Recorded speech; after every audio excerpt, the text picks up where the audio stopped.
In the scorched outskirts of Quarry Bend, a lone woman knelt beside a rusted fence, her gloved hands tightening wire against the wind.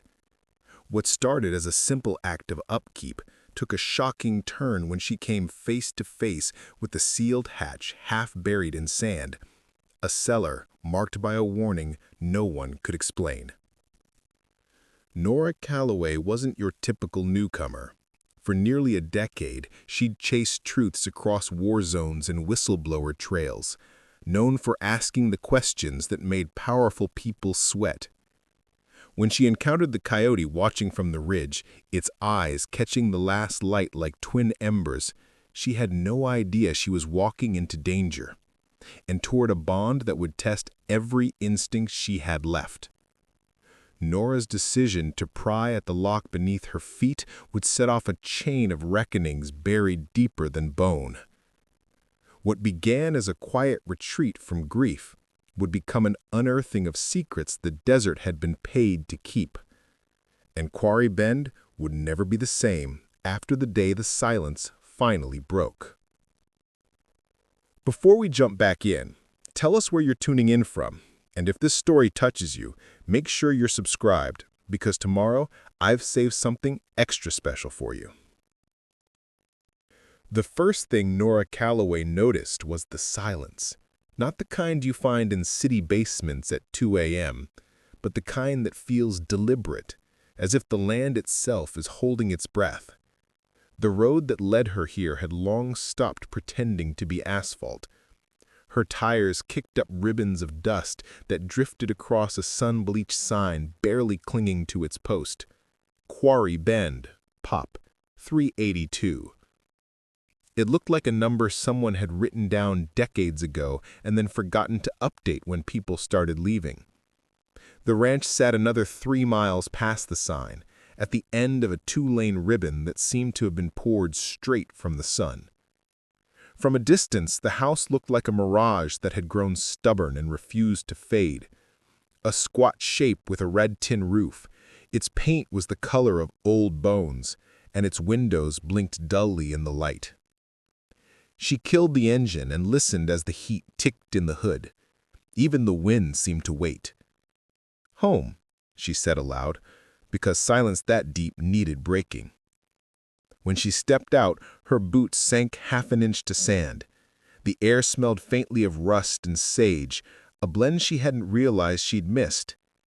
To the east, the old mining town slouched against the horizon, a row of roofless buildings and a single water tower that leaned like it had given up years ago. Somewhere beyond that lay the dry veins of the abandoned shaft, where, according to the realtor, folks used to make a living before they made excuses. The realtor hadn't stayed long. He'd handed over the keys, refused the iced tea she'd offered, and muttered something about the old cellar before his truck vanished in a halo of dust. That was 2 days ago, and now the house was hers, deeded, notarized, final. Nora popped a trunk, hauled out a box labeled kitchen and coffee first, and stepped into the living room. The air inside was cooler than she'd expected. Not stale, maintained. Someone had swept recently. The floorboards showed drag marks where a broom had passed, and the counters were wiped clean but left bare. The refrigerator hummed faintly. Power was still on. "Guess the ghost pays utilities," she muttered, setting the box down. In the kitchen window, her reflection stared back, hair pulled up, dust on her cheekbones, and eyes still sharp, but tired in the way that comes from losing something you can't prove you lost. She reached into her bag, took out the small lockbox she hadn't opened in months, and set it on the counter. Inside was her late fiancé's press badge, bent slightly from the crash, and a collection of blank notebooks. She traced the badge with her thumb, then closed the box. New start, different kind of digging. Outside, the desert flickered with heat mirages. A strip of metallic glint drew her eye, something buried half under sand near the corral. She walked out, the boards of the porch sighing under her weight, and found the source. a concrete storm cellar hatch, waist-high, sealed with a heavy padlock. Tar had been poured around the edges, thick and black, like someone had tried to make sure even air couldn't pass through. A handwritten tag dangled from the latch.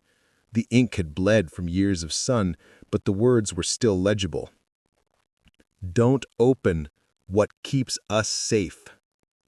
No signature, no explanation, just that. Nora crouched, fingertips brushing the seal. Tar flakes broke away like dried scabs. "Subtle," she murmured. "Real estate brusher missed that part." When she stood, a sound reached her, faint, electronic. From the house, the old radio on the counter crackled to life, stuttering a single weather alert tone, shrill and abrupt, before dying into static. She stepped back toward the porch, but before she could reach the door, something else caught her attention. A pickup truck idled on the ridge to the west. Dust plumed behind it like a comet tail. The sun glare hid the driver, but she could tell someone was there, watching. She shaded her eyes. The engine revved once, then the truck rolled backward out of sight. Nora exhaled.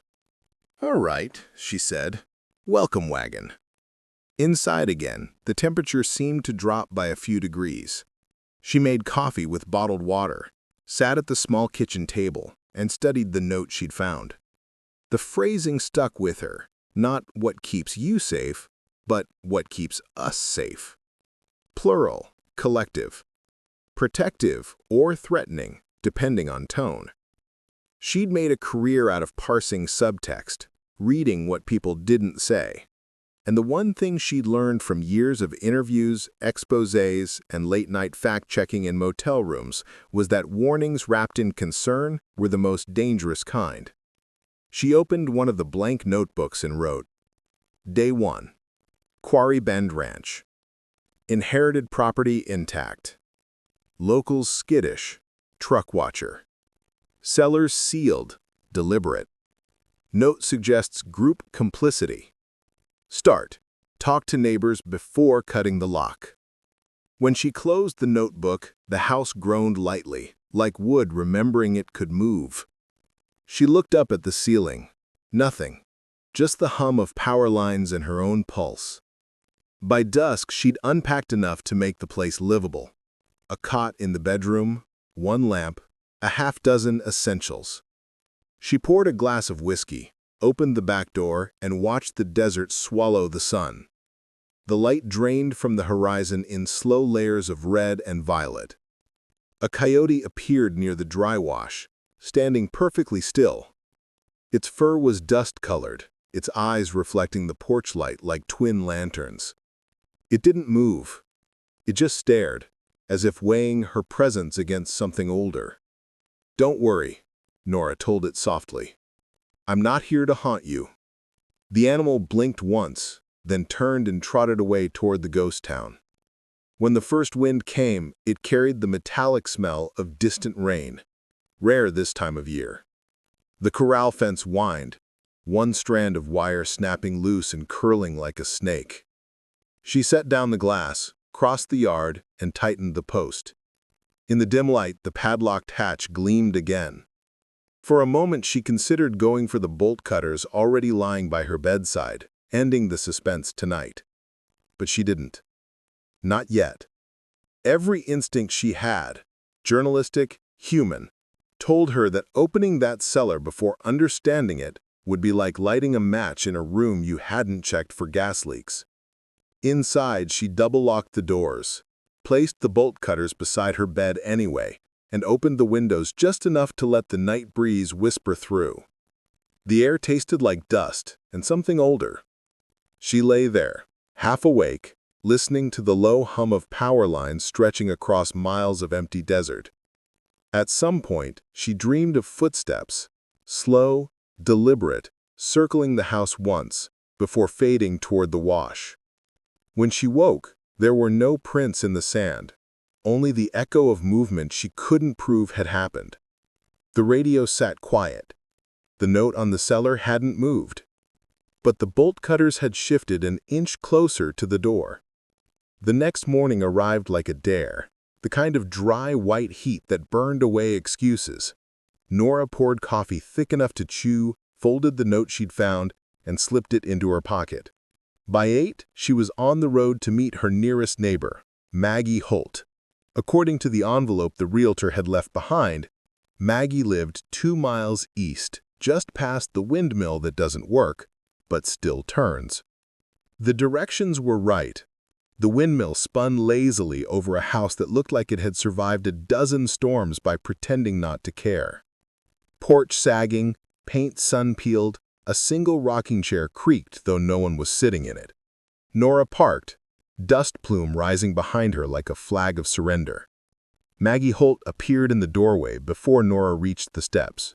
Small, wiry, hair the color of smoke, eyes sharp enough to cut through politeness. She wore a faded denim shirt and held a coffee mug that read "World's Okayest Gardener." "You must be Calloway," Maggie said, voice rough but not unkind. "You move in or just casing the neighborhood?" "Somewhere between the two," Nora said. "Thought I'd introduce myself before people started calling me the weird woman out by the wash." Maggie chuckled once, dry as gravel. "Too late. Word travels faster than rain around here. Come on up." The porch boards bowed underfoot. A half-dozen wind chimes hung from the eaves, all made from old brass keys. They jingled in irregular rhythm, each note a reminder that something locked once existed. "Coffee?" Maggie asked. "I brought mine." "Good. Mine tastes like rust and regret." They sat. For a few moments, neither spoke. The silence was companionable until Maggie's gaze drifted toward the horizon, a thin, dark line of fencing slicing the desert. "You've got a brave streak buying that ranch," she said finally. "Or a foolish one. Usually they're the same thing." "I didn't buy it. Inherited. My aunt passed last winter." "That'd be Marjorie Calloway." Maggie nodded slowly. "I remember her. Quiet woman. Kept to herself after her husband left. You favor her." "Guess I come from a long line of quiet women, except when something doesn't make sense." Maggie's lips twitched. "And something doesn't make sense already, does it?" Nora hesitated, then took the note from her pocket and laid it on the table. "Found this taped inside the pantry." Maggie read it once, expression unreadable. Then she placed the note down and folded her hands over it like a prayer. "Don't open what keeps us safe," she murmured. "Haven't seen those words in a long time." "So it's not just a prank?" "Nothing about that property is a prank." Before Nora could press, the crunch of tires on gravel drew her attention. A county sheriff's USV pulled up beside her car. Sun flashing off the windshield. A man stepped out, broad-shouldered, sunburned neck, the kind of gait that came from years of walking ground he knew too well. "Sheriff Arlen Tate, right on schedule," Maggie said. Tate climbed the porch steps, touching the brim of his hat. "Ma'am," he said to Nora, "heard you moved into the old Calloway place. News really does travel fast. Quarry Bend doesn't get many newcomers." His tone wasn't threatening, just cautious. "You settling in all right?" "So far, except for the padlocked cellar in my yard." Maggie shot him a look sharp enough to draw blood. Tate ignored it. "Storm cellar's been sealed since before I was born. Probably unstable. Best to leave it shut." "I was told the same thing," Nora said, "but nobody seems to know why." Tate shifted his weight. "You write for a living, don't you? Travel articles, human interest stuff?" "Used to write harder things." "Why?" "Because sometimes curiosity looks a lot like trespass when it comes to old government land." "That house is on private property." "It borders public hazard ground. Mines collapsed back in the 70s. Whole area declared unsafe. Unsafe to who? He didn't answer right away. Instead, his gaze drifted past her, toward the desert line where the Crane Ranch sat, a long stretch of land fenced in with weathered signs reading, "No entry, federal easement." "You should stay away from the Cranes," Maggie said suddenly. "Why's that?" "Because they don't forget and they don't forgive." Tate's jaw tightened. "Enough, Maggie." "Enough what? She deserves to know whose land she's sleeping on." Nora looked between them. "The Cranes owned the ranch before my aunt?" "They owned everything before the county split parcels. Their grandfather helped build that cellar you're so curious about. People said it was for shelter drills. People lied." Tate cut in, voice low but firm. "Leave the cellar be, Miss Calloway. I'm asking, not ordering. The ground out there isn't stable, and if it gives way, there won't be anyone close enough to hear you yell." "Understood," Nora said, though she didn't mean it. He studied her for a long moment. "Good." He tipped his hat to Maggie. "Ma'am." Then he returned to his SUV and drove off, the sound of gravel fading into the heat. When he was gone, Maggie sighed and reached beneath her chair, producing a small tin box. She opened it, revealing a collection of black and white photos, miners standing beside a concrete slab, smiling stiffly. A symbol had been scrawled in chalk on the corner of one frame, a triangle inside a circle. "My brother's in this one," Maggie said softly, tapping a face near the edge. "He poured the concrete on your cellar in 1974. That was the last day I saw him." "What happened?"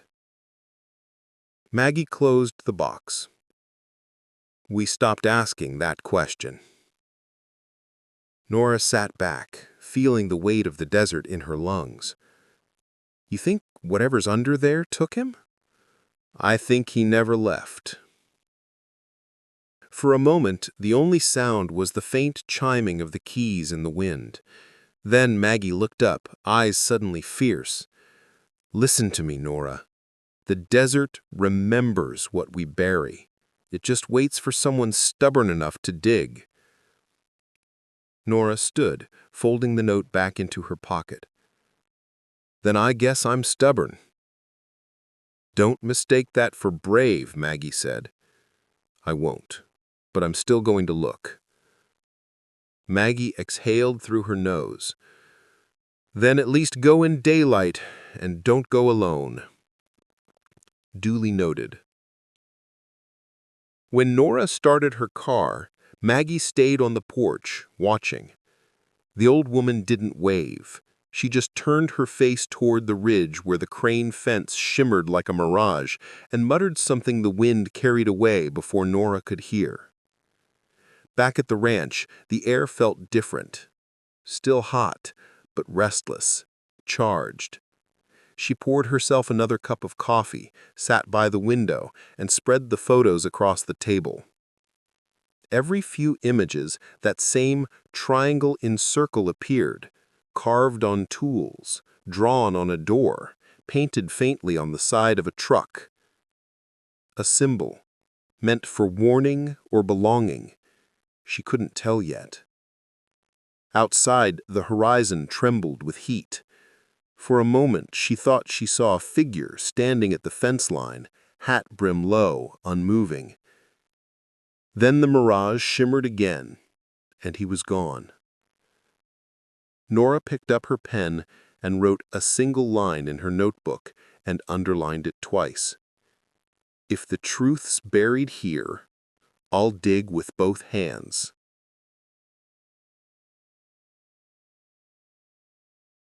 The Crane Ranch sat at the far edge of Quarry Bend, where the desert surrendered to rock and wire. The road to it wound through gullies bleached white by sun and silence. Nora drove with her windows down, dust trailing behind her like smoke. The landscape felt hostile in its beauty, a place that refused apology or explanation. The gate came into view first, iron bars welded from scrap, the word crane spelled out across the top in steel letters, half swallowed by rust. A buzzard perched on the post, unmoving, as if it had been waiting for her. She honked once. Nothing. Twice. Then from the shadow of the barn, a tall man stepped into view. He walked slow, deliberate, his posture too calm for the heat. Silas Crane looked like a photograph someone tried to forget. Neat hair, pale eyes, a politeness that seemed learned rather than felt. Behind him, another figure emerged, shorter, restless, fidgeting with the hem of his sleeve. Reed Crane, his brother. Nora stepped out of her car, dust settling around her ankles. "Morning," she called. Silas nodded once, not smiling. "Morning. Can I help you?" "I hope so," Nora said, holding out her hand. "Nora Calloway. I just moved into the old ranch east of here. Belonged to my aunt." Silas wiped his hand on his jeans before shaking hers, grip dry and precise. "Ah, the Calloway place. You've heard of it." "Everyone's heard of it," Reed said. His voice was quick, too loud for the distance between them. "You shouldn't have moved in there." Silas shot him a look that could cut wire. Reed. Then to Nora, "My brother doesn't mean anything by it. Folks around here get superstitious about things they don't understand. I'm not much for superstition, more for facts." "Facts can get slippery out here," Silas replied, glancing at the horizon. "Everything bends in the heat." Nora smiled politely. "Maybe you can help straighten something out. I've got a locked storm cellar on my property. Looks like it's been sealed for decades. My neighbors said your family might know why." Reed shifted, jaw tight. "You don't have any reason to go under there. I'd just like to understand what it's for." Silas looked at her for a long time. "You're a writer, aren't you?"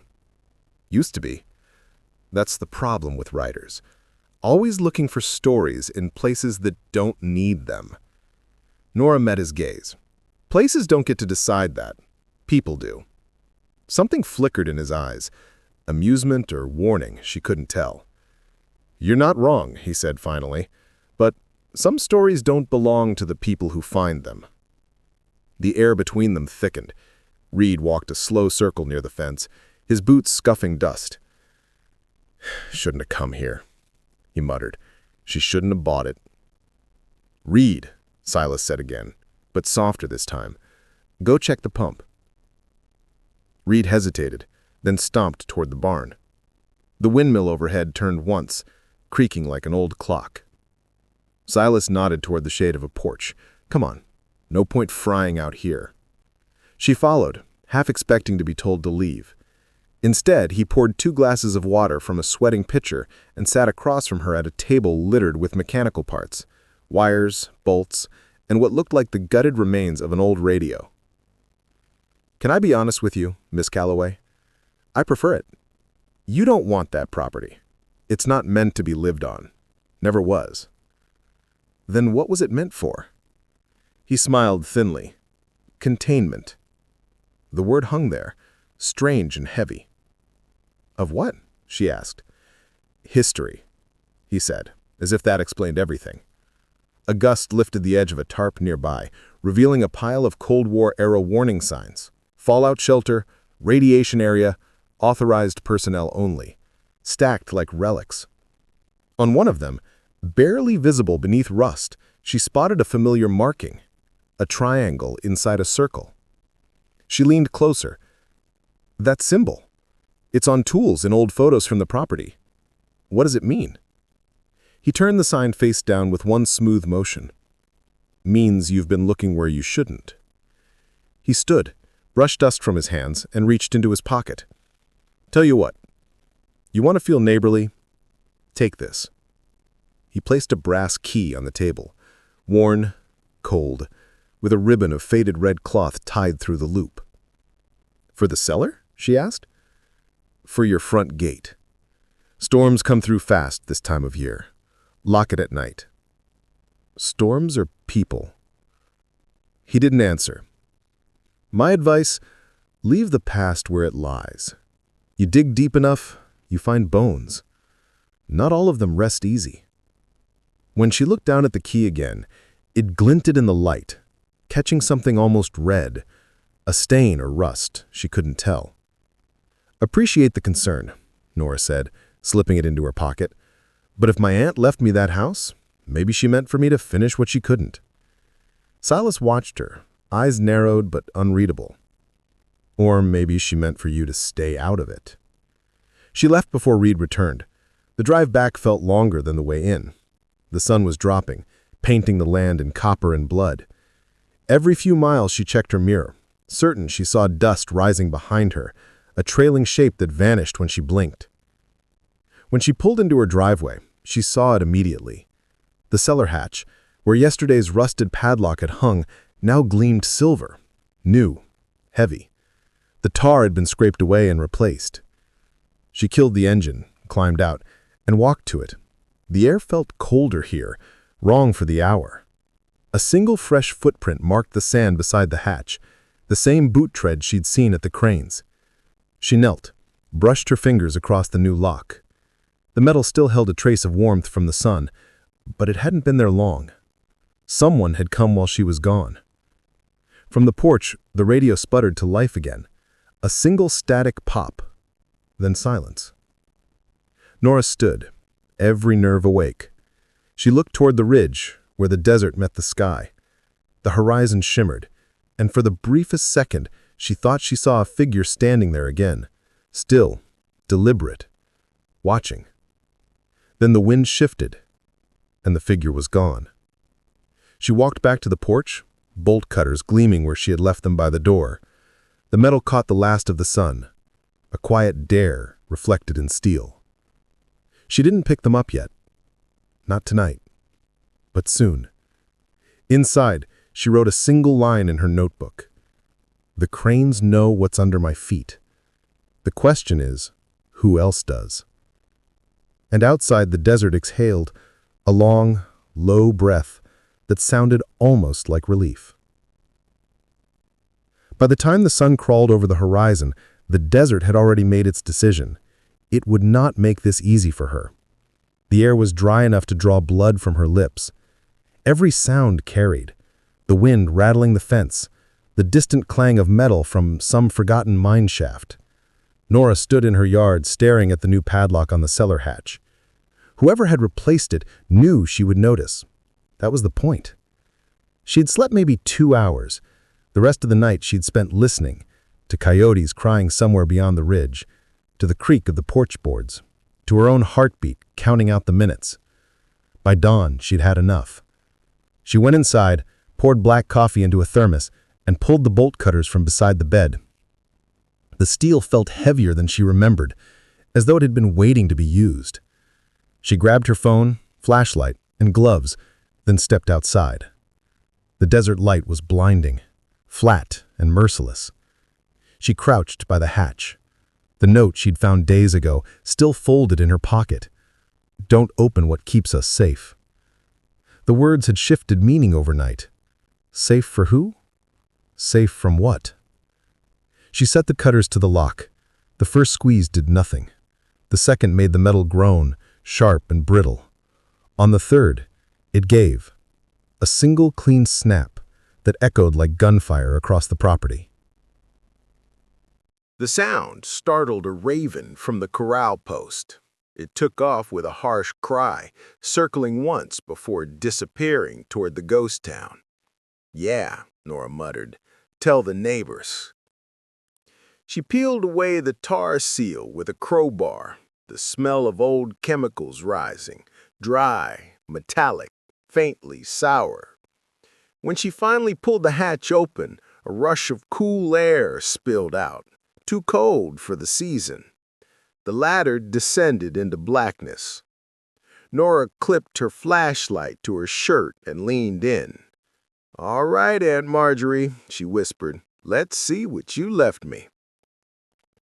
The first step creaked. The second echoed. The air thickened as she climbed down, each rung colder than the last. At the bottom, her boots hit concrete. The beam from her flashlight cut through dust motes suspended in the still air. She found herself in a corridor, maybe 10 feet long. Concrete walls painted an institutional gray that time had stripped to bone. The floor sloped slightly downward, leading to a steel door marked with a faded stencil, A-1. Nora swallowed hard. Her pulse sounded too loud in the confined space. She opened the door. Beyond it stretched a narrow room lined with empty shelves and a rusted breaker box. A faded poster peeled from the wall. "Civil defense, you can survive." The irony was almost funny. Almost. On one shelf sat a cracked glass vial, the label bleached white except for a single word: iodide. Next to it, an empty tin stamped with the same strange emblem she'd seen before, triangle inside a circle. She turned it over. Someone had etched initials into the base. E.C. Eli Crane. She whispered the name without meaning to.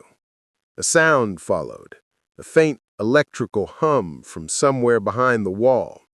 She swept her light across the concrete and found a conduit pipe half hidden under dust. It disappeared into a sealed panel. Nora knelt, tracing the edge of the panel with her gloved fingers. Behind the conduit, something small was wedged, a linen-wrapped bundle no bigger than a book. She pulled it free. Inside was a notebook bound with wire, pages yellowed but intact. The first line was written in hurried ink. June 14, 1964. They said it was atmospheric testing. It isn't. Nora's throat tightened. She slipped the notebook into a jacket pocket and backed toward the ladder. Her flashlight flickered, once, twice. Then the breaker box gave a sharp click. For 2 seconds, dim emergency lights sputtered along the ceiling, strips of orange, weak but alive. In their glow, she saw something new, painted numbers continuing down the hall. A-2, A-3, disappearing into deeper dark. She took one step toward them, then stopped. Not yet, not alone.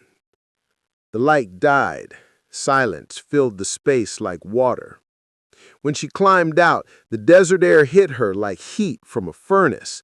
She blinked against the sudden brightness. The raven was back, perched on the fence, head tilted as if judging her timing. "Don't look at me like that," she said, breath shaky. "I didn't break anything."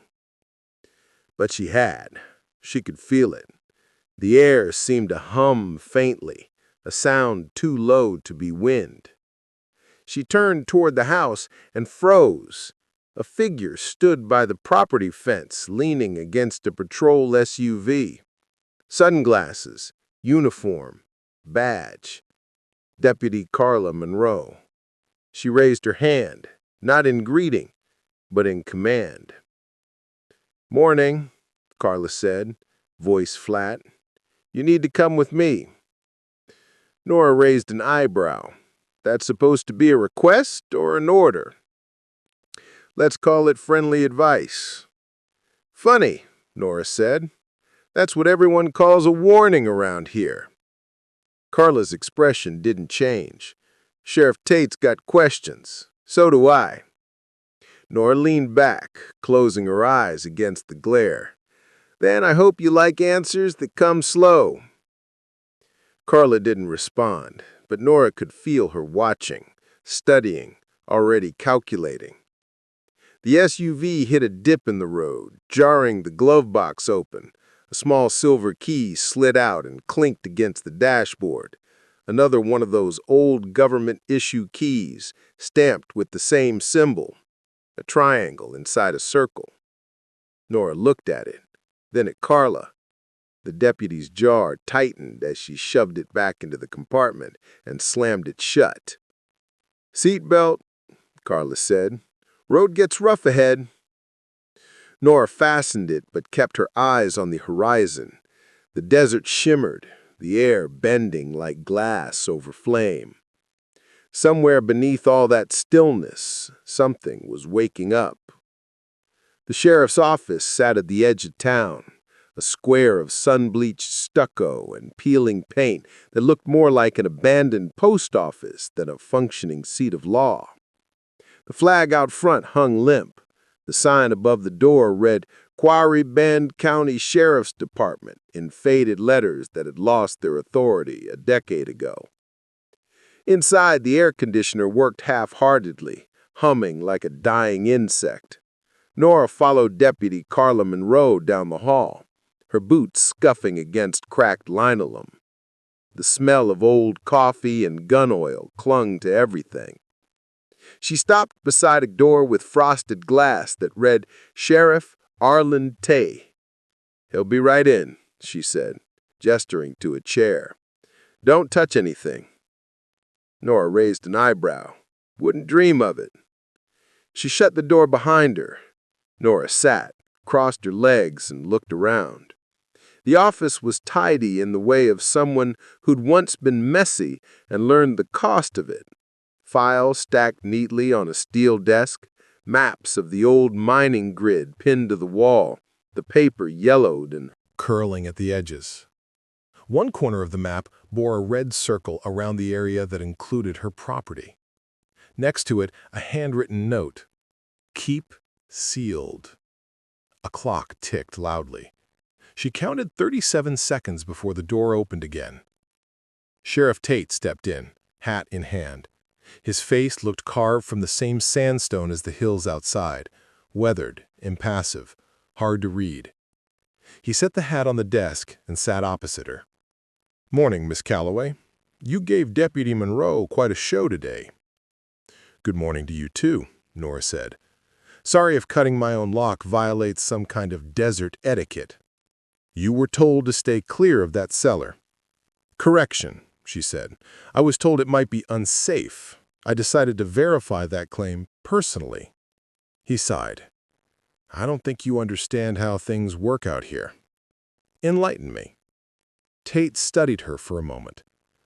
"Some history doesn't like to be disturbed, and some people have spent a long time making sure it stays that way. Is that an official statement?" "It's friendly advice." "Funny. Deputy Monroe used those exact words." Before Tate could respond, the door opened again. Carla stepped in, carrying a metal evidence tray and 2 styrofoam cups. "Coffee," she said, setting one in front of Nora. "Cream and sugar if you want to sweeten the mood." "Black's fine," Nora said. Carla sat on the edge of the desk, arms crossed, watching like a cat that already knew where the mouse would run. Tate leaned forward, fingers steepled. "Let's start simple. What exactly did you find down there?" "A lot of dust, some old civil defense junk, a few markings." "That all?" "And a notebook," she said. Carla's eyes flicked up. "Whose?"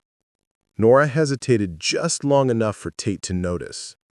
Name on the inside cover was Eli Crane. The room went still. Even the clock seemed to pause. Tate leaned back slowly, his expression unreadable. "Where is it now?" "In my possession," Nora said. "You should hand it over. For documentation." "I'm sure you'd take great care of it," Nora replied, "but I'd like to read it first." "That's not how evidence works." "Then maybe it's not evidence yet." Tate rubbed his temple. "Miss Calloway, I'm trying to keep this civil. That journal could contain sensitive information related to a government project. You don't want to be on the wrong side of that."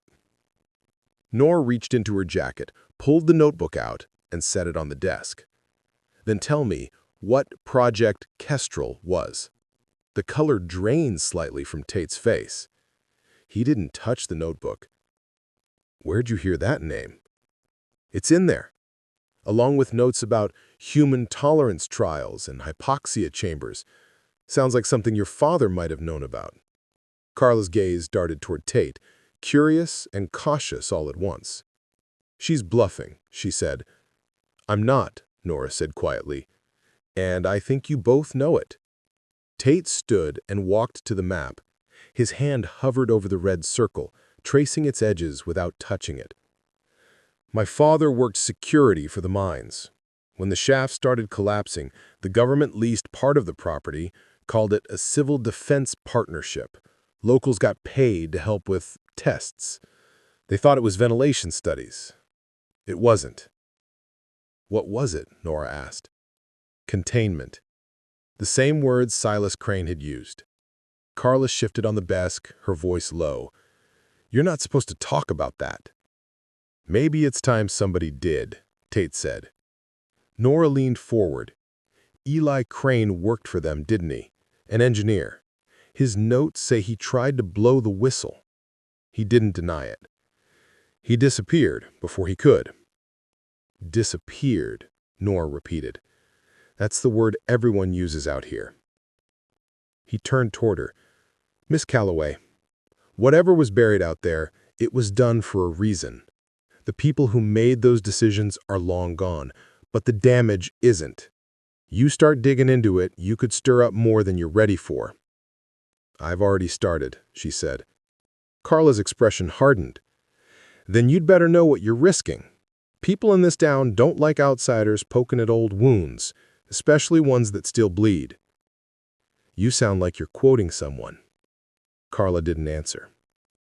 Tate finally exhaled, slow and heavy. I can't stop you, but at least give me 24 hours to get an inspection team out there. If it's safe, you'll have official clearance to go back in. Nora nodded. Fine, 24 hours. Good. Stay put until then. Don't talk to the Cranes. Don't show that journal to anyone. Wouldn't dream of it, she said, sliding the notebook back into her bag. As she stood, Carla followed her to the door. You think you're doing something noble, but truth doesn't fix what's already rotted. It just exposes the smell. Nora stopped, hand on the doorknob. Maybe that's exactly what this place needs. Outside, the heat hit like a physical shove. The air shimmered off the hood of Carla's SUV. Nora walked back toward her car, feeling the weight of eyes through every window of the small town. When she started the engine, the radio crackled alive again. That same shrill tone, a weather alert, that lasted exactly 2 seconds before cutting to silence. She drove home under a sky that looked too wide for comfort. That night, she read Eli Crane's journal by headlamp. The handwriting was tight, frantic in places, each line more desperate than the last. She reached the final page she could bear to read. They said we were protecting lives, but I've seen what's under the slab, and it's not protection. It's proof. A sound interrupted her. The faint crunch of gravel outside her window. She turned off the light, waited, listened. Silence. Then, on her phone screen, the video she'd taken in the cellar began to glitch, one frozen frame flickering over and over. A2. By morning, the air had changed. It wasn't just hot, it was weighted, as if the desert had decided to keep its secrets a little longer. Nora woke to find fine red dust coating her windowsills, the kind that slips through cracks even when doors are locked. She brewed coffee, poured it into a thermos, and tucked Eli Crane's journal into her satchel. She had an appointment to keep, 24 hours before Tate's so-called inspection, and she wasn't going to waste them. Quarry Bend looked almost friendly under daylight, which was its greatest deception. The main street was one long sigh of faded signs, a diner, a barber shop, A thrift store doubling as the post office. Kids rode their bikes down the middle of the road, kicking up sand, pretending the world wasn't shrinking around them. Maggie Holt's place sat at the edge of town, its porch draped in a sagging patchwork of shadecloths. The brass key chimes clinked softly in the wind, like a warning whispered too late. Maggie was already outside, rocking in her chair with a cigarette that had burned halfway to ash. She squinted as Nora approached. "You look like you didn't sleep." "I didn't. Guess I've got questions. You and everybody who ever set foot on that land." Maggie stubbed out the cigarette and motioned to the second chair. "Sit. It's too early for truths, but not too early for coffee." Nora handed her the thermos. "You ever hear of something called Project Kestrel?" Maggie froze, her fingers tightening on the cup. "Where'd you hear that name?" "Eli Crane's journal. I found it in the cellar." For a long time, Maggie didn't answer. The only sound was the low buzz of cicadas. When she finally spoke, her voice was brittle as paper. "My brother worked for them. He was 19. They told us it was a federal safety program, airflow testing, mining rescue simulations. They paid cash, no questions. Then the mines closed, and 3 men went missing. One of them was Eli Crane. One was my brother. After that, nobody said the name Kestrel again." Nora stared toward the horizon, where the ridgeline shimmered. "You think that cellar's connected?" "I think the whole damn town is. Every family took the money. Every one of us chose to look away when the drills stopped and the fences went up. We told ourselves it was for our safety." Maggie's voice trembled. "You ever tell yourself something so many times you start to believe it, even when you know it's a lie?" "Every day," Nora said softly. Maggie reached into her pocket and pulled out a small brass key on a string. The metal was worn, the teeth filed down by time. "You've been digging blind," she said. "This was your aunt's. She left it with me before she died. Said it belonged to the house. I didn't want to keep it, but I couldn't bring myself to throw it away." Nora took the key carefully. "What's it open?" Maggie looked toward the horizon again. "What you think it does. I've kept it all these years so I wouldn't use it. Now I'm giving it to you so I don't have to." She felt the cool metal against her palm, heavy with more than age. "Why me?"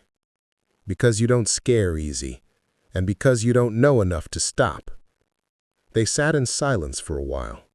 The desert wind blew through the chimes, and somewhere in the distance a dog barked, hoarse, persistent, the sound of something too stubborn to give up.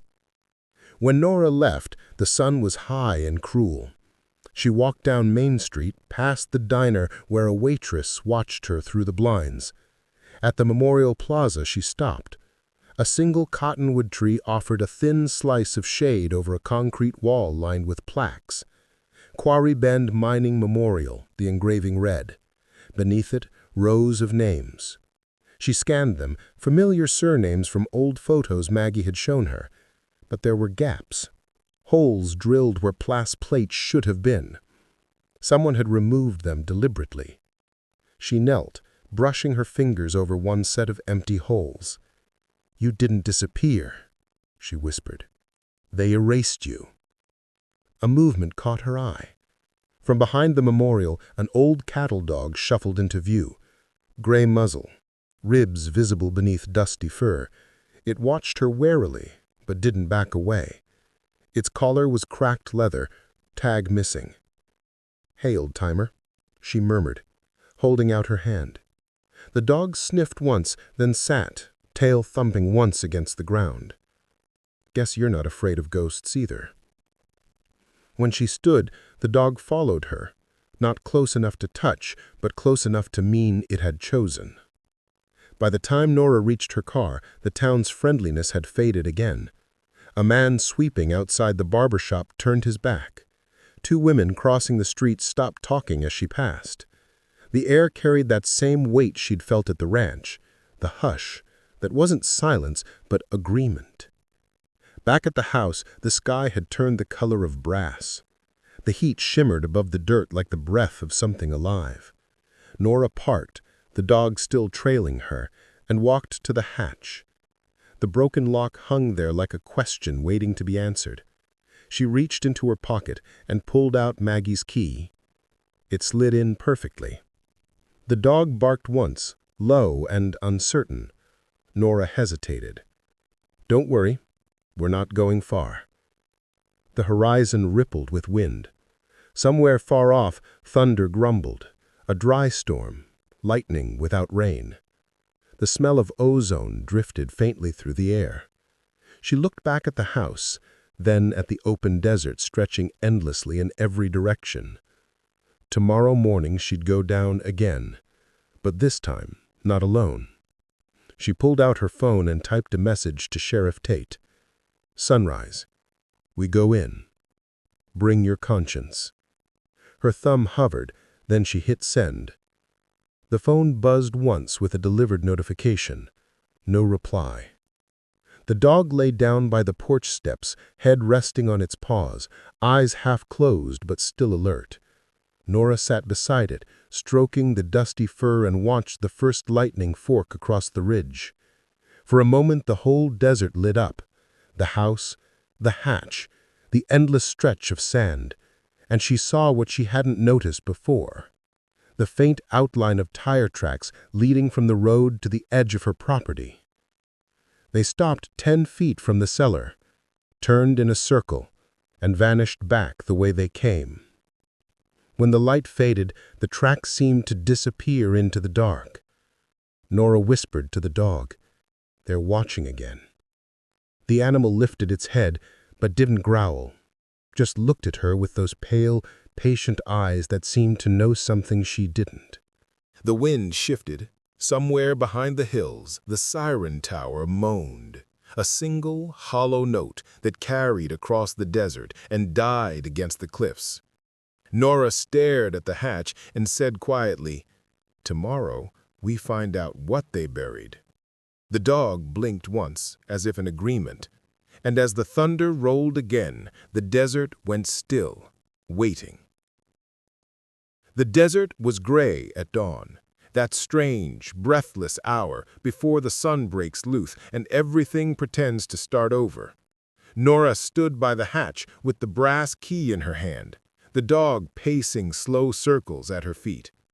Sheriff Tate's truck idled near the fence line, headlights dimmed, but engine running. When he stepped out, his face looked older than it had the day before.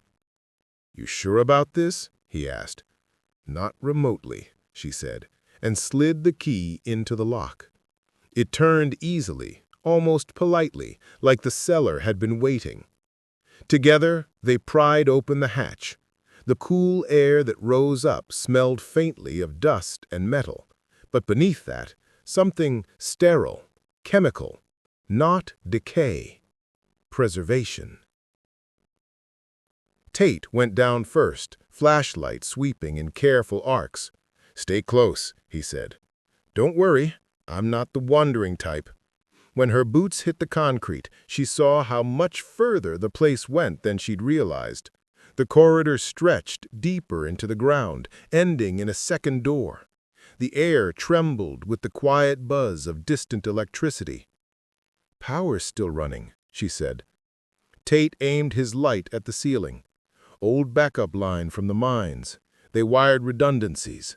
My father told me once it'd run forever if nobody cut it." The second door bore the same triangular symbol, circle enclosing it like a seal. Below it, a stenciled label read A3 Storage, Restricted. Nora brushed her hand across the letters. Restricted to who? Tate didn't answer. He pushed the handle. It resisted at first, but then gave way with a long, reluctant groan. The beam of his light fell on a small room smaller than the last, lined with shelves that sagged under the weight of reels, boxes, and yellowing binders. The floor was slick with condensation. A metal locker sat bolted to the far wall, its door welded shut. The same emblem again. Triangle and circle burned into the steel. "Guess this is where they kept the good stuff," Nora said. Tate crouched, tracing the weld line with his thumb. "This locker was sealed after the shutdown. My father said it was protocol, containment of classified materials." "Containment," Nora repeated. "Funny how that word keeps coming up." "Not funny at all," Tate said. Nora opened her bag, pulled out a small crowbar. "You bring a saw?" He gave her a flat look. "You really don't like rules, do you?" "I like answers," she said. They worked in silence, the clatter of metal against metal echoing like whispers down the concrete hall. Finally, the weld split with a hiss. Tate pulled the door open. Inside lay a single crate filled with film reels, personnel ID cards, and a brittle payroll ledger. On top of everything else sat an envelope marked EC in ink gone brown with age. Nora reached for it, but Tate caught her wrist. "Let me," he said. He opened the envelope carefully. Inside was a folded letter and a strip of negatives. The handwriting matched the journals, tight, deliberate, breaking only where the ink had bled. "To whoever opens this, I didn't die by accident. They'll say I drowned in the flood tunnels, but the truth is sealed beneath us. We tested men like machines. They wanted to know how long the human body could endure hypoxia, radiation, confinement. We built our own tombs, and they called it defense." Tate lowered the page, his knuckles white. "God Almighty!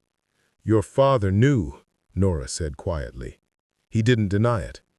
He guarded the entrance, said it was classified, said it was for the good of the country. He never told me what he saw down here. Maybe he couldn't." Nora picked up one of the ID cards from the crate.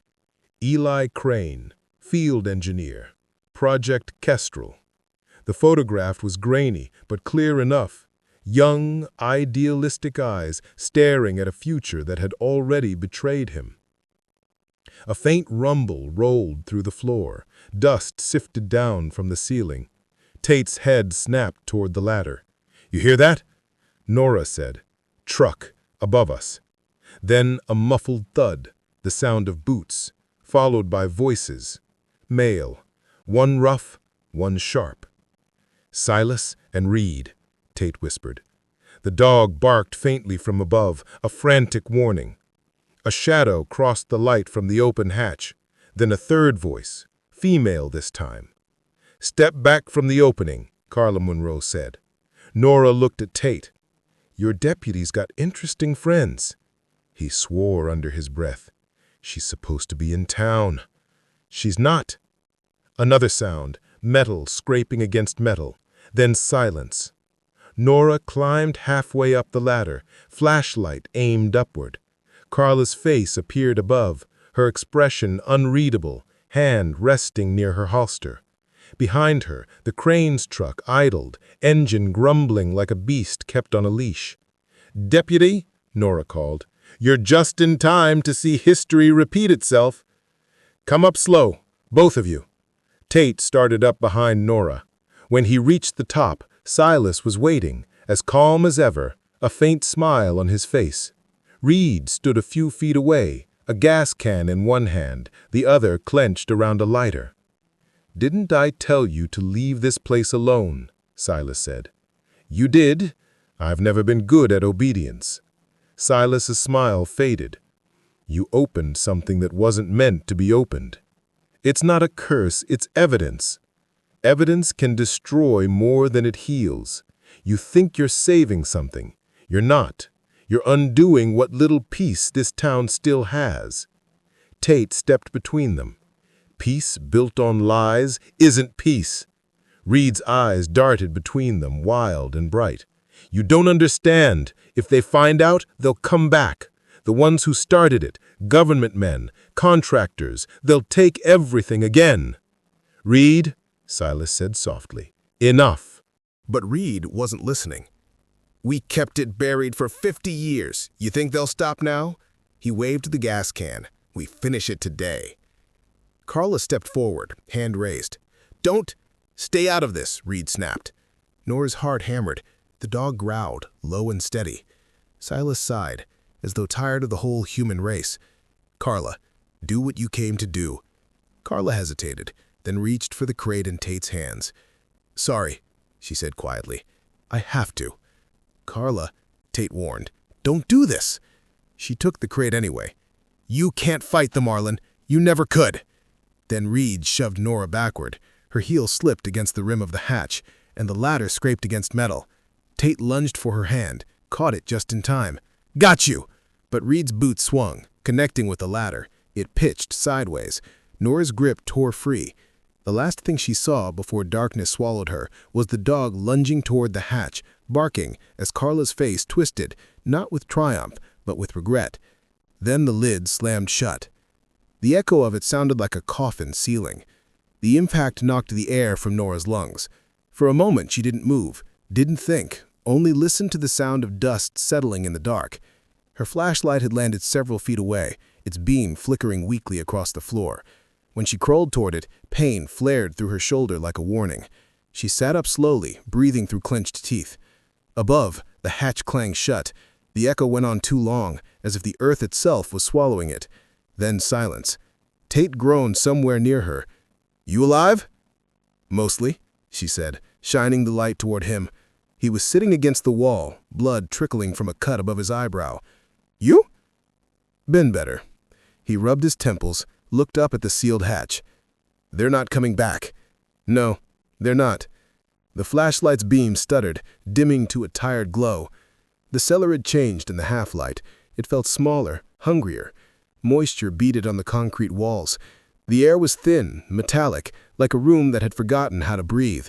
Nora pushed herself to her feet. We need another way out. Tate stood unsteadily, wiping the blood from his face. There's a ventilation shaft along the north wall. I saw it earlier. They followed the beam of light until it found a rusted grate near the ceiling. The vent was narrow, but big enough for a person to crawl through if they wanted it badly enough. Tate tested the bars. Bolted. Nora pulled a wrench from her satchel. Not for long. They worked in silence, the sound of metal on metal echoing through the chamber. Somewhere above, faint and distant, came the muffled sound of voices, arguing. One of them was Carla's. Listen, Tate said, pausing. The words were indistinct, carried through layers of soil and concrete, but the tones were clear. Reed shouting, Silas trying to calm him, Carla's voice cutting through like a blade. She's fighting them, Nora said. Or bargaining, Tate muttered. The final bolt gave way with a screech. Nora aimed the flashlight into the vent, dark, damp, leading into blackness. She hesitated, then turned to Tate. You first. You found the hole. You go. She almost smiled. Gentleman first went out of style with honesty. Tate grunted, but climbed in anyway. Boots scraping, Nora followed, pulling the flashlight between her teeth. The air inside the vent was colder, the metal walls slick with condensation. They crawled for what felt like miles, but couldn't have been more than 50 yards. Where does this lead? Flood tunnel. Connects to the old added system by the wash. Convenient. Not for long, he said. Half of it's collapsed. The tunnel began to angle upward, the incline forcing them to crawl on elbows and knees. The air grew heavier with each breath. Nora's pulse pounded in her ears. When the vent finally opened into a wider passage, she almost didn't notice the smell at first. Salt, metal, and something older, almost sweet. The beam of her flashlight caught ripples of stagnant water stretching into darkness. This is it, Tate said. We follow it north. Nora slid beside him. The water was ankle-deep and icy, seeping instantly into her boots. Their movement sent faint echoes bouncing through the cavern. What happens if this floods again? Then we find out how long we can hold our breath. Nora gave a dry laugh. You have a real gift for reassurance. They trudged forward. The tunnel widened, then narrowed again. The ceiling dripped steadily. Every sound felt amplified, the splash of boots, the ragged breath, the creak of old rock under strain. After what felt like an hour, they reached a branching tunnel. A collapsed support beam blocked one route. The other led towards a faint sliver of daylight. Before they moved, Nora stopped. Wait, what? Tate asked. She pulled Eli Crane's letter from her jacket, the one from the envelope marked EC. She hadn't read it all. The paper trembled slightly in her hands as she angled the flashlight. June 18th, 1964. They wanted to know if exposure could be reversed. We used oxygen as the excuse, but it wasn't air we were testing. The subjects were volunteers once, then they were replacements. When the tests failed, they sealed them below. I recorded everything. If you find this, you have proof. Don't bury it again. The bottom of the page was stained with water damage, words bleeding into each other like wounds refusing to close. Tate looked over her shoulder. He tried to stop it, and they killed him for it. Above, another sound, the muffled pop of something striking metal. Nora froze. What was that? Could be the hatch, Tate said. Or the rest of his sentence was drowned by a low roar. The tunnel trembled. Dust fell from the ceiling. Gasoline, Nora said, realization hitting like lightning. Reed's going to burn it. They ran. Water splashed high, flashlight jerking wildly. The tunnel curved upward, leading toward the faint light ahead. The rumbling deepened, an approaching wave of pressure. Nora slipped once, Tate catching her arm before she went under. Move, he shouted. Behind them, the sound became a roar, a rush of fire meeting stale air. A blast of heat surged down the tunnel, searing the back of her neck. They burst into daylight, stumbling into a collapsed arroyo. Nora hit the ground, coughing. Smoke bled from the tunnel mouth, curling like a living thing. For a moment, neither of them spoke. Then the dog appeared over the ridge, barking furiously, running straight toward them. It stopped short, pressing against Nora's leg, whining. "Good boy," she gasped, scratching behind its ears. Tate looked back at the smoke. "If we'd stayed 10 seconds longer." "I know," she said. From above, faint shouts carried on the wind. Silas's voice maybe. Carlos. "Do you think they made it?" she asked. Tate's jaw tightened. "Not sure I care." But Nora did, because she'd heard something in Carla's voice before the fire. Something like regret. She looked down at the letter again, the ink now smudged with her fingerprints. "He wanted someone to finish what he started," she said. Tate nodded. "Then let's finish it." They climbed out of the arroyo, the dog leading, tail low but determined. The ranch house shimmered in the distance, untouched by the chaos below. When they reached the porch, Nora looked back. The horizon rippled with smoke, the desert swallowing the evidence as easily as it had once swallowed men. Tate sat on the steps, head in his hands. "I spent half my life pretending I didn't know. Thought silence was the same as mercy. It never is," Nora said. For a while they watched the sky lighten to gold. The dog lay at their feet, panting softly. "What now?" Tate asked. Nora held up the charred envelope, the last surviving proof. "Now we tell the truth." The wind shifted, carrying the faint smell of smoke and metal. Somewhere far behind them, the desert sighed, a sound that might have been wind, or the earth itself, remembering what it once refused to keep. Reed shook his head. "You don't understand what that means." "It means telling the truth," Nora said softly. Reed's breath hitched. "We were supposed to keep people safe," he said finally. "Grandfather said the experiments would save lives during war. When they failed, he sealed it, said the desert would keep it quiet." His voice broke. "I thought if I kept it quiet too, it would all just fade." Nora stepped closer. "It doesn't fade, Reed. It festers." The dog barked again, pacing between them like a sentinel. Carla lowered the camera slightly. "That's enough for now. The rest will come out in deposition." Tate nodded. "Dispatch says the state team's 20 minutes out." Nora glanced toward the ridge, where faint sirens finally bled into the horizon. The sound carried like a benediction, or a verdict. "Guess this is it," she murmured. "Not yet," Tate said. "We still have to hand them something they can't bury again." Nora opened her satchel and pulled out the scorched film reel she'd salvaged from the locker. The label, half melted, still bore the words, "Test footage, Kestrel, 1964. She handed it to Carla. "Chain of custody starts now. You record that too." Carla nodded solemnly, turning the camera on herself. "Deputy Carla Monroe, Quarry Bend County Sheriff's Department. taking possession of evidence in case 2025-43 pertaining to Project Kestrel. The sound of approaching engines grew louder. Dust clouds bloomed against the morning sun. Maggie's old pickup appeared from the opposite direction, rattling like an artifact from another century. She climbed out before the truck stopped moving, apron still dusted with flour. Heard the sirens. Did you find it? Did you find the truth?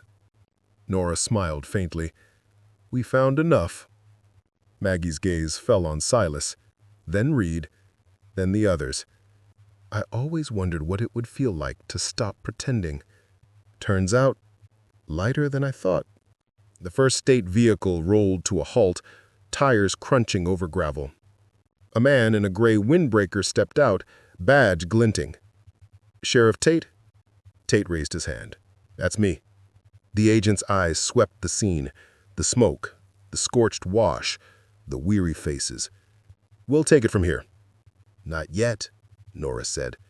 She stepped forward, voice clear. You'll take it with us. Every reel, every statement, every piece of what they tried to hide.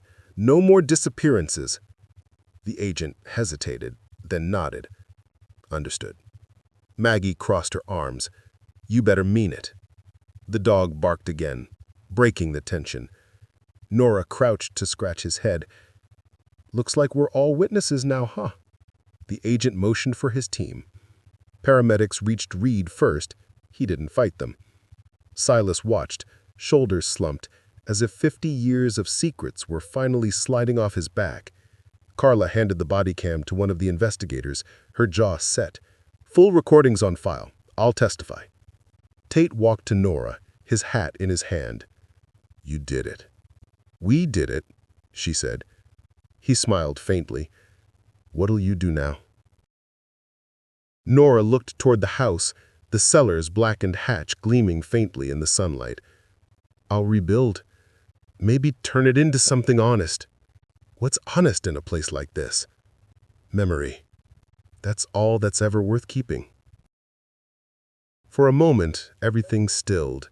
The wind, the sirens, even the dust seemed to hang in the light. Then the dog trotted ahead, guiding them toward the porch, as if guiding them home. The desert stretched endless behind them, silent again, but not empty. Not anymore. 3 weeks later, Quarry Bend smelled like rain, not the kind that ever truly came, but the kind that hovered, dry thunder promising what it could never give. The desert had cooled by a few merciful degrees, and for the first time in months, the horizon didn't look like a wound. Nora stood outside the sheriff's office, her reflection faint in the glass door. Inside, cardboard boxes labeled Evidence, Project Kestrel, lined one wall, waiting for state transport. Each box was stamped with chain of custody tags and sealed with heavy tape. Justice, boxed and numbered. Sheriff Tate sat behind his desk, sleeves rolled up, pen scratching slowly across an incident report. He looked like a man who'd aged years and days. When Nora stepped in, he set the pen down and rubbed the back of his neck. You came to make sure I'm still telling the truth? He asked, half smiling. I came to make sure you're not taking all the blame, she replied. He nodded toward the paperwork. Reprimand came through this morning. Formal warning, suspension lifted. I'll keep the badge for now. Good, she said. The town still needs you. The town needs a priest, not a sheriff, he said, leaning back. But I'll take what I can get. They shared a quiet moment, both glancing toward the window. Outside, the memorial plaza was visible across the street. Men installing new brass nameplates under the cottonwood tree, the missing names restored. Eli Crane's among them. Nora smiled faintly. They finally put him back. Tate's eyes softened. Maggie oversaw it herself, insisted on polishing the brass with her own hands, said she owed it to her brother.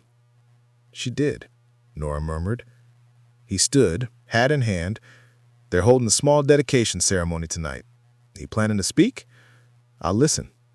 That's all I ever wanted the town to do. Back at the ranch, the house had changed. Not much, just enough. Fresh paint on the porch, curtains in the kitchen. The cellar hatch, now rebuilt with reinforced hinges and a tempered glass window in the lid, set open to daylight.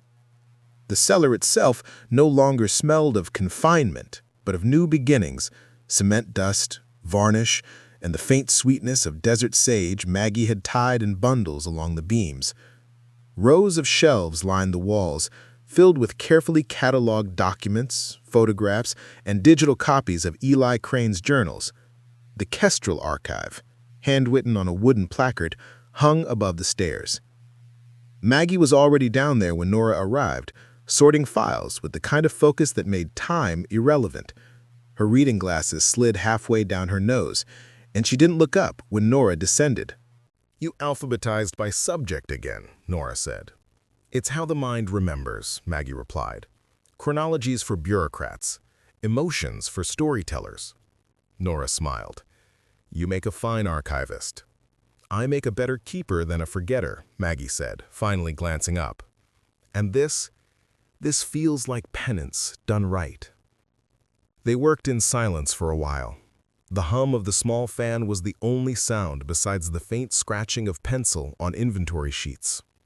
On the far wall, one of Eli's restored film reels played on loop, projected faintly against plaster. Miners in hard hats, standing in shallow tunnels, their faces half lit and half shadow. History repeating itself in fragile light. When the reel ended, the screen went white. Maggie turned off the projector and sighed. "He was so young," she whispered. "They always are," Nora said. Maggie studied her. "You ever think about leaving, after all this?" "I did," Nora said, after a pause. "But the truth doesn't mean much if you walk away from it. I think I'll stay a while, turn this place into something useful. Maybe a refuge for stories people aren't ready to tell yet." Maggie smiled softly. "Seems fitting." A sound echoed above, footsteps on the porch. Tate's voice called down, "You do hiding from company?" "Depends who's calling," Maggie said, climbing the stairs. Tate appeared at the hatch, holding a paper bag that smelled faintly of coffee and cinnamon. "Brought something from the diner. Figured history deserves breakfast." "Bless you," Maggie said, taking the bag. The dog trotted in behind him, tail wagging lazily. Nora knelt to scratch his neck. His fur was cleaner now, and the collar on him was new, engraved brass tag reading witness. "Figured the name fits." "It does," Nora said, smiling. "He's seen more truth than most people ever will." Tate looked around the cellar. State finally confirmed compensation for the families. They're calling it the Desert Restoration Fund. About damn time. Maggie snorted. "You can't pay for silence with a check." "No," Nora said. "But you can start paying attention." They carried the coffee upstairs, settling onto the porch as the sun began to slip lower, turning everything gold and forgiving. From here, the desert didn't look like an emptiness anymore. It looked like a record. Every ridge, every scar in the sand, an entry in a story that refused to vanish. The radio in the kitchen crackled, then steadied into music. Something old, a tune from decades ago. Not a broadcast, just static finding melody. For the first time since she'd moved here, the sound didn't make her flinch. "Strange," Tate said, nodding toward the open door. "After all that trouble, the damn thing finally works." "Maybe it was just waiting," Nora said. They drank their coffee in companionable silence. Maggie hummed along with the song, tapping her fingers on the armrest. The dog lay between them, eyes half closed, tail flicking whenever someone spoke. When the last of the light began to fade, Nora opened Eli's final journal. His handwriting thin, hurried, but steady. She read the last 9. "If the desert keeps anything, let it be witness." Maggie's eyes glistened. Tate looked away toward the horizon. Nora closed the book gently. He got his wish. "More than that," Maggie said. "He got his name back." The wind rose, brushing the porch like a sigh. In the distance, the memorial lights flickered on, rows of names gleaming in the dusk, catching the last sunlight before the stars took over. Nora leaned back in her chair.